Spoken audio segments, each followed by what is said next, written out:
are back reading If Only They Could Talk by James Herriot, Chapter 9. First, please, I called as I looked into the waiting room. There was an old lady with a cat in a cardboard box, two small boys trying to keep hold of a rabbit, and somebody I didn't recognize at first. Then I remembered.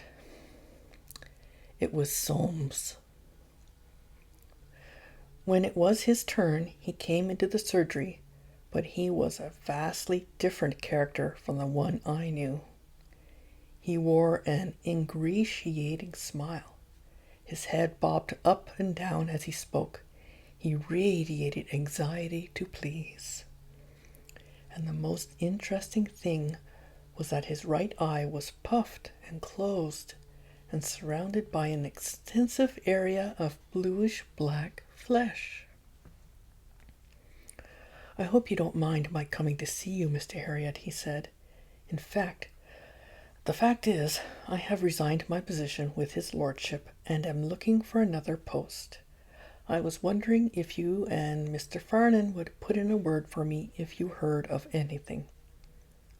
I was too astonished at the transformation to say much. I replied that we would do what we could, and Soames thanked me effusively and bowed himself out. I turned to Siegfried after he had gone. "Well, what do you make of that?" "Oh, I know all about it." Siegfried looked at me with a wry smile. "Remember I told you he was working one or two shady sidelines up there? Selling a few bags of corn or 100 weight of fertilizer here and there? It all mounted up, but it didn't last. He got a bit careless, and he was out on his ear before he knew what had happened." "What about the lovely black eye?" "Oh, he got that from Tommy. You must have seen Tommy when you were there. He's the horseman." My mind went back to that uncomfortable night, and to the quiet man holding the horse's head. "I remember him. Big fat chap. Yes, he's a big lad, and I'd hate to have him punch me in the eye. Soames gave him a hell of a life, and as soon as Tommy heard about the sacking, he paid a visit just to settle the score." I was now comfortably settled into the way of life in Scaledale House. At first I wondered where Tristan fitted into the setup. Was he supposed to be seeing practice? Having a holiday? Working? Or what? But it soon became clear that he was a factotum who dispensed and delivered medicines, washed the cars, answered the phone, and even in an emergency went to a case. At least that's how Siegfried saw him, and he had a repertoire of tricks aimed at keeping him on his toes, like returning unexpectedly or bursting into a room in the hope of catching him doing nothing. He never seemed to notice the obvious fact that the college vacation was over, and Tristan should have been back there. I came to the conclusion over the next few months that Tristan must have had some flexible arrangement with the college authorities, because for a student he seemed to be spending a surprising amount of time at home. He interpreted his role rather differently from his brother, and while resident in Derby, he devoted a considerable amount of his acute intelligence to the cause of doing as little as possible. Tristan did, in fact, spend much of his time sleeping in a chair. When he was left behind to dispense, when we went out on our rounds, he followed an unvarying procedure. He half filled a 16-ounce bottle with water, added a few drachms of chlorodyne and a little ipecacuanha, pushed the cork in, and took it through to the sitting room to stand by his favorite chair. It was a wonderful chair, for his purpose. Old-fashioned and high-backed with wings to support the head. He would get out his daily mirror, light a woodbine, and settle down till sleep overcame him. If Siegfried rushed in on him, he grabbed the bottle and started to shake it madly, inspecting the contents at intervals. Then he went through to the dispensary, filled up the bottle, and labeled it. It was a sound, workable system, but it had one big snag. He never knew whether it was Siegfried or not when the door opened, and often I walked in and found him half lying in his chair, staring up with startled, sleep-blurred eyes while he agitated his bottle. Most evenings found him sitting on a high stool at the bar counter at the Drover's Arms, conversing effortlessly with the barmaid. At other times, he would be out with one of the young nurses from the local hospital, which he seemed to regard as an agency to provide him with female company. All in all, he managed to lead a fairly full life. Saturday night, 10:30 p.m., and I was writing up my visits when the phone rang. I swore, crossed my fingers, and lifted the receiver. "Hello, Harriet speaking." "Oh, it's you, is it?" growled a dour voice in broadest Yorkshire. I wanted Mr. Farnan." "I'm sorry, Mr. Farnan is out. Can I help you?"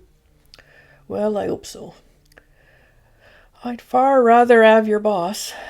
This is Sims of Beale Close." "Oh, no, please no, not Beale Close on a Saturday night. Miles up in the hills at the end of a rough lane with about 8 gates. Mr. Sims, what is the trouble?" "I'll tell you. There is some trouble and all. I've a grand big show 'orse here, all 17 hands. He cut hisself badly on the hind leg, just above the hock. I want him stitched immediately." Glory be, above the hock. What a charming place to have to stitch a horse, unless he's very quiet. This is going to be a real picnic. "How big is the wound, Mr. Sims?" "Big? It's a big thing, about a foot long and bleeding like hell. This oss is as wick as an eel. Could kick a fly's eye out. I can't get near him nohow. Go straight up wall when he sees anybody. By God, I tell you, I had him to blacksmith t'other day, and feller was dead scared of him. Twirlin' girt oss he is. Damn you, Mr. Soames. Damn Beale Close, and damn your twirlin' girt horse. Well, I'll be along straight away. Try to have some man handy just in case we have to throw him." "Throw him? Throw him? You'll never throw this oss. He'd kill yer first. Anyways, I have no men here, so you'll have to manage on your own." "I know Mr. Farnan wouldn't want a lot o' men to help him." "Oh, lovely, lovely. This is going to be one for the diary. Well, very well. I'm leaving now, Mr. Sims. I nearly forgot. My road got washed away in the floods yesterday. You'll have to walk the last mile and a half. So get a move on, and don't keep me waiting all night." "This is just a bit much. Look here, Mr. Sims.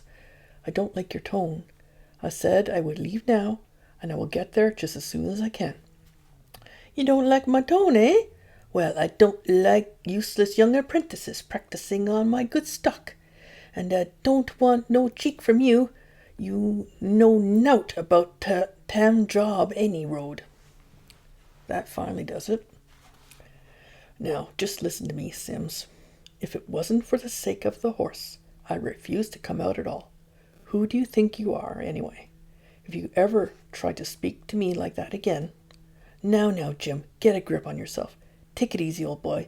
You'll burst a blood vessel if you go on like this." "Who the devil?" Jim, calm yourself now. That temper of yours, you know, you'll really have to watch it. Tristan? Where the hell are you speaking from? The kiosk outside the Drovers. 5 pints inside me and feeling a bit puckish. Thought I'd give you a ring. By God, I'll murder you one of these days if you don't stop this game. It's putting years on me. Now and again isn't so bad, but this is the 3rd time this week. But this was by far the best, Jim. It was really wonderful. When you started drawing yourself up to your full height, it nearly killed me. Oh, God, I wish you could have heard yourself. He trailed off into helpless laughter. And then my feeble attempts at retaliation, creeping, trembling into some lonely phone box. Is this young Mr. Farnan? In a guttural croak. Well, this is Tilson of Highwoods. I want you to come out here immediately. I have a terrible case of... Excuse me for interrupting, Jim, but is there something the matter with your tonsils? Oh, good. We'll go on with what you were saying. Old lad. Sounds very interesting. There was only one time when I was not on the receiving end. It was Tuesday, my half-day, and at 11:30 a.m. a call came in. An eversion of the uterus in a cow. This is a tough job in country practice, and I felt the usual chill. It happens when the cow, after calving, continues to strain until it pushes the entire uterus out and it hangs down as far as the animal's hocks. It is a vast organ and desperately difficult to replace, mainly because the cow, once having got rid of it, doesn't want it back. And in a straightforward contest between man and beast, the odds are very much on the cow. The old practitioners, in an effort to even things up a bit, used to sling the cow up by its hind limbs, and the more inventive among them came up with all sorts of contraptions, like the uterine valise, which was supposed to squeeze the organ into smaller bulk, but the result was usually the same: hours of back-breaking work. The introduction of the epidural anesthetic made everything easier by removing sensation from the uterus and preventing the cow from straining. But for all that, the words "calf bed out" coming over the line were guaranteed to wipe the smile off any vet's face. I decided to take Tristan in case I needed a few pounds of extra push. He came along, but showed little enthusiasm for the idea. He showed still less when he saw the patient, a very fat shorthorn lying quite unconcerned in her stall. Behind her, a bloody mass of uterus, afterbirth, muck, and straw spilled over into the channel. She wasn't at all keen to get up, but after we had done a bit of shouting and pushing at her shoulder, she rose to her feet, looking bored. The epidural space was difficult to find among the rolls of fat, and I wasn't sure if I had injected all the anesthetic into the right place. I removed the afterbirth, cleaned the uterus, and placed it on a clean sheet held up by the farmer and his brother. They were frail men, and it was all they could do to keep the sheet level.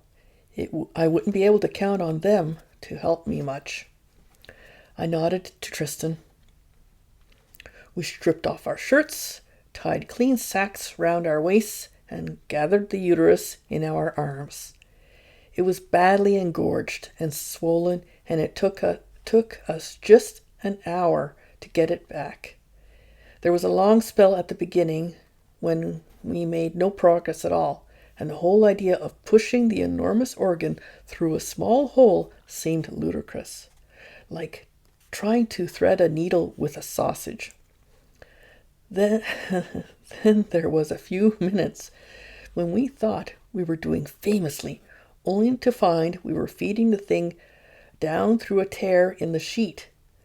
Siegfried once told me he had spent half a morning trying to stuff a uterus up a cow's rectum. What really worried him, he said, was that he nearly succeeded, and at the end, when hope was fading, there was the blissful moment when the whole thing began to slip inside and incredibly disappeared from sight.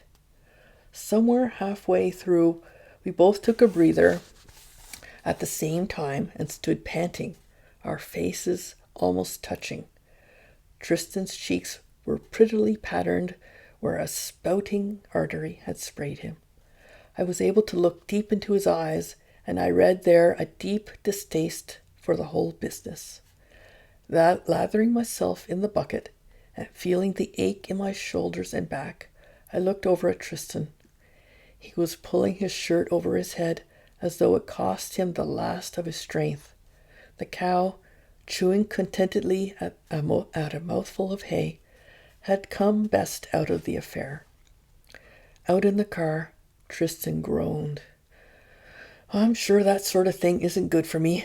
I feel as though I've been run over by a steamroller.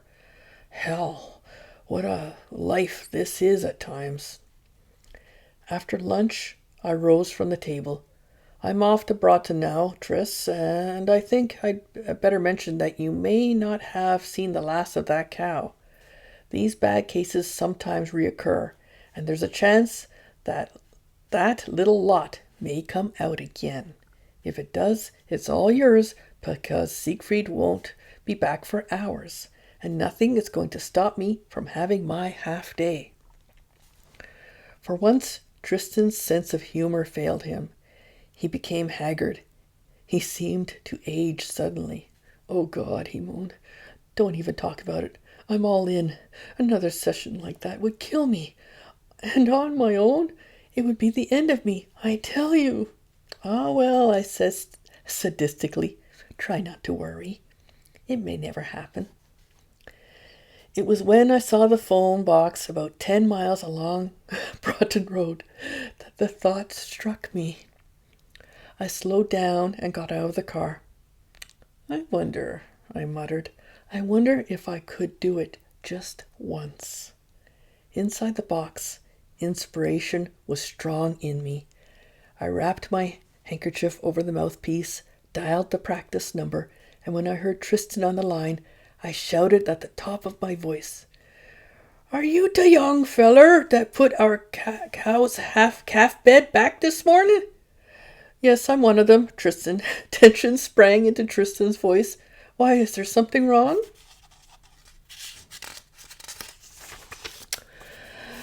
Aye, there is somewhat wrong, I bawled. She's putting it out again. Out again? Out again? All of it? He was almost screaming. Aye, it's a terrible mess. Pouring blood and about twice size it was this morning. You'll have some job with her. There was a long silence, and I wondered if he had fainted. Then I heard him again, hoarse but resolute.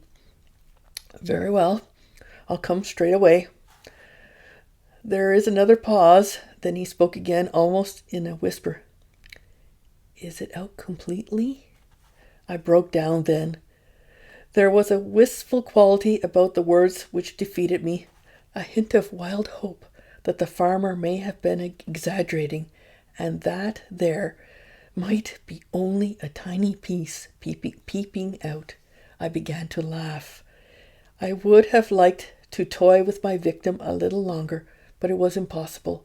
I laughed louder, and I took my handkerchief from the mouthpiece so that Tristan could hear me.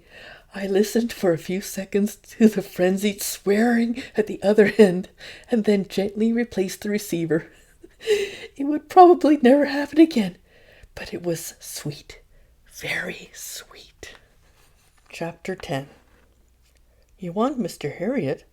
Certainly, I'll get him for you. Siegfried cupped the phone with his hand. Come on, James. Here's another one prefers you to me. I glanced at him quickly, but he was smiling. He was pleased. I thought as I took the phone of the tales I had heard of the other kind of boss. the man who couldn't bear to be knocked off his little pedestal. And I thought, too, of the difference a few weeks had made in the farmer's attitude. They didn't look past me now, hoping to see Mr. Farnan had come with me. They were beginning to accept me, and I liked to think that it wasn't only their hospitable traditions that made them ask me in for a bit of dinner. This really meant something, because with the passage of time, an appreciation of the Dales people had grown in me, a sense of the value of their carefully given friendship. The higher up the country, the more I liked them. At the bottom of the valley, where it widened into the plain, the farmers were like farmers everywhere. But the people grew more interesting as the land heightened. In the scattered hamlets and isolated farms near the bleak tops, I found their characteristics most marked. Their simplicity had dignity, their rugged independence, and their hospitality.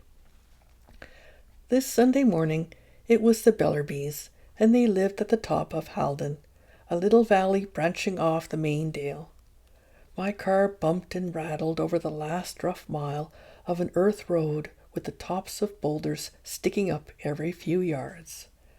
I got out, and from where I stood, high at the head, I could see all of the strangely formed cleft in the hills, its steep sides grooved and furrowed by the countless streams feeding the boisterous Haldon Beck, which tumbled over its rocky bed far below.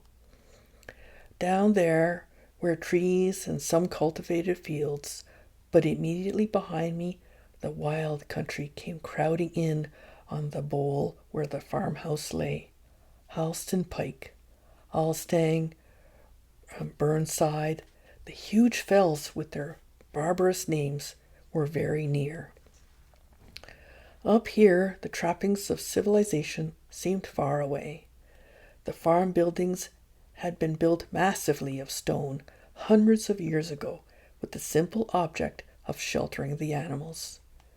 Those ancient masons were untroubled by regulations about the light and ventilation, and the cow byre was gloomy, thick-walled, almost windowless.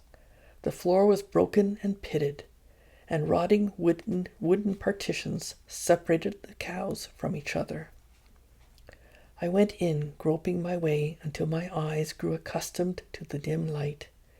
There was nobody there, but a roan cow had a label tied to its tail. Since this was a common way of communicating with the vet, I lifted the tail and read, "Felon back quarters." I pushed the cow over and began to examine the back teats. I was drawing out the stringy, discolored milk when a voice addressed me from the doorway. "Oh, it's you, Mr. Harriet. I'm right glad you've come to see us this morning. You could do us such a great favor if you would." I looked up and saw Ruth Bellerby, a fine-looking woman in her late 30s. She was the go-ahead member of the family and had an intelligent, questing mind. She was a great believer in self-improvement for the Dales people. "I'll be glad to help you if I can, Miss Bellerby. What is it you would like me to do?"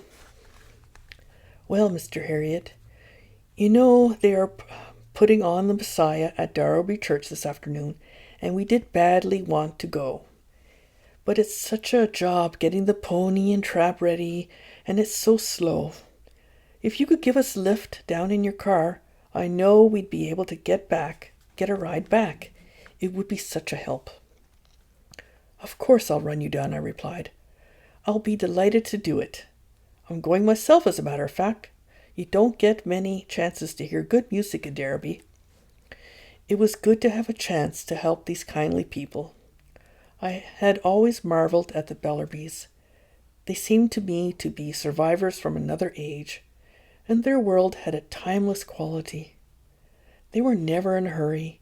They rose when it was light, went to bed when they were tired, ate when they were hungry, and seldom looked at a clock. Ruth led the way over to the house. "There's just Mother and Dad and me going. Bob's not interested, I'm afraid." I was slightly taken aback when I entered the house. The family were just sitting down to Sunday dinner, and were still in their working clothes. I stole a look at my watch, 11:45, and the performance started at 2 p.m. Oh well, I probably had plenty of time. "Come on, young man," said little Bellerby. "Sit down and have a bit of dinner." It was always a bit tricky refusing these invitations without causing offense, but I pointed out that my own meal would be ready when I got back, and it would be hard on Mrs. Hall if it were wasted. They were quick to appreciate this argument and settled down round the scrubbed kitchen table. Mrs. Bellerby served a large round Yorkshire pudding to each of them and poured a pool of gravy into it from a quart-sized enamel jug. I had had a hard morning, and the delicious scent that rose from the gravy as it ran over the golden slabs was a sweet torture. But I consoled myself with the thought that the fact of my sitting there would make them hurry. The pudding was consumed in leisurely silence. Then Bob, an amiable, thick-set youth in his 20s, pushed out his empty plate. He did not say anything, but his mother planked down another pudding on the plate and plied the gravy jug again. His parents and sister watched him benevolently as he methodically demolished the thick, doughy mass. Next, a tremendous roast appeared from the oven, and Mr. Bellerby hacked and sawed at it till they all had a heap of thick slices on their plates. Then mountains of mashed potatoes were served from something that looked like a washing-up bowl. Chopped turnip followed, and the family went into action again. There was no sign of haste. They ate calmly and quietly without any small talk. Bob had an extra helping of mashed potatoes. The Bellerbys were relaxed and happy, and I couldn't say the same about myself. Hunger was tearing fiercely at me, and the minutes on my watch were ticking away relentlessly. There was a decent interval before Mrs. Bellerby went over to the old fire oven in the corner, opened the door, and pulled forth a great flat baking tin of steaming apple pie. She then proceeded to carve off about a square foot for each of them and deluged it with something like a pint of custard from another towering enamel jug. The family set to as though they were just beginning the meal, and once more a busy silence fell on the group. Bob cleared his plate in effortless style and pushed it wordlessly into the middle of the table. His mother was ready with another great rectangle of pie and another copious libation of custard. It was going to be a close thing, I thought, but this surely must be the end. They would realize time was getting short and start to change.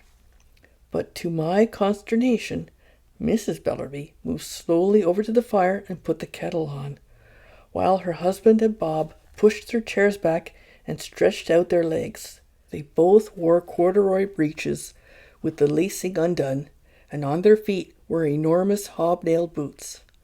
Bob, after a search through his pockets, brought out a battered packet of cigarettes and lay back in a happy coma as his mother put a cup of tea in front of him.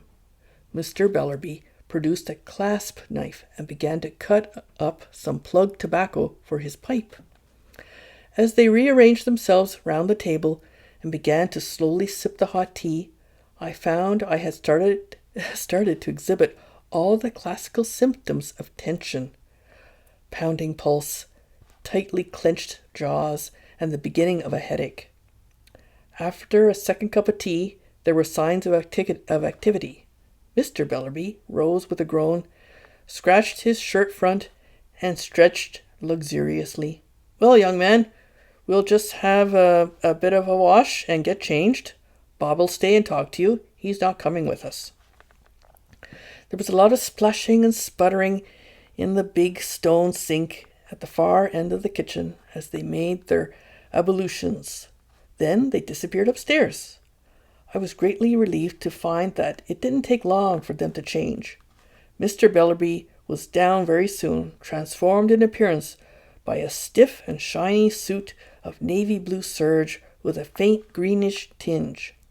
His wife and daughter followed soon in a blaze of flowered cotton. "Ah, well, now here we are. All ready, eh?"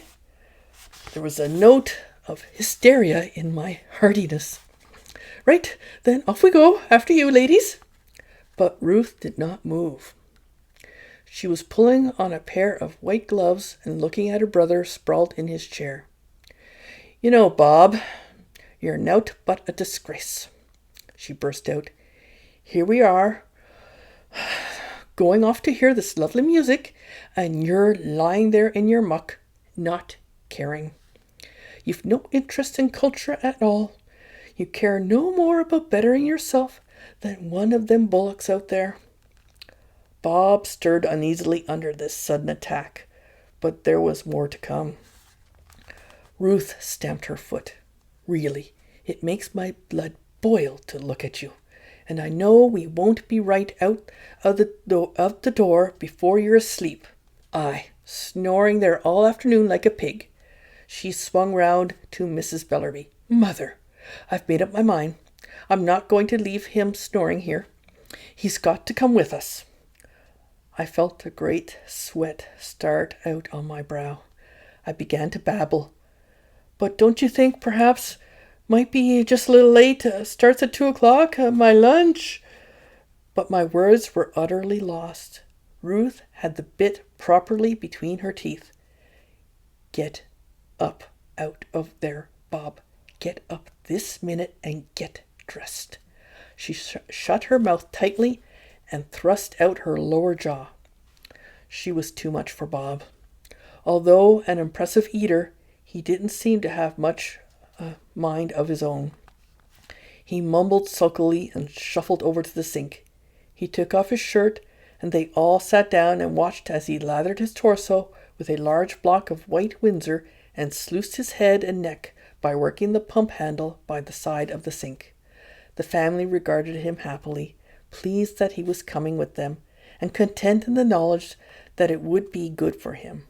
Ruth watched his splashings with the light of love in her eyes. She kept looking over at me as if to say, "Isn't this grand?"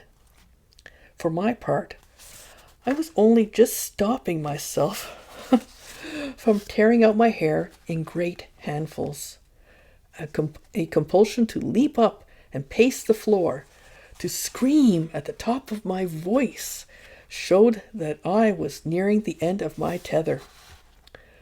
I fought this feeling by closing my eyes, and I must have kept them closed for a long time, because when I opened them, Bob was standing by my side in a suit exactly like his father's.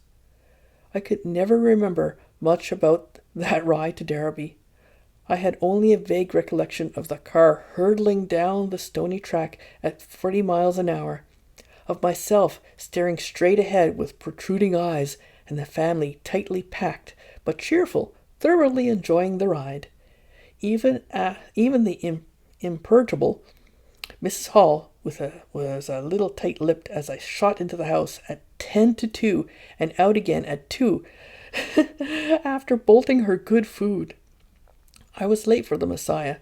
The music had started as I crept into the church, and I ran a gauntlet of disapproving stares. Out of the corner of my eye, I saw the Bellerbys sitting very upright, all in a row. It seemed to me that they looked disapproving, too.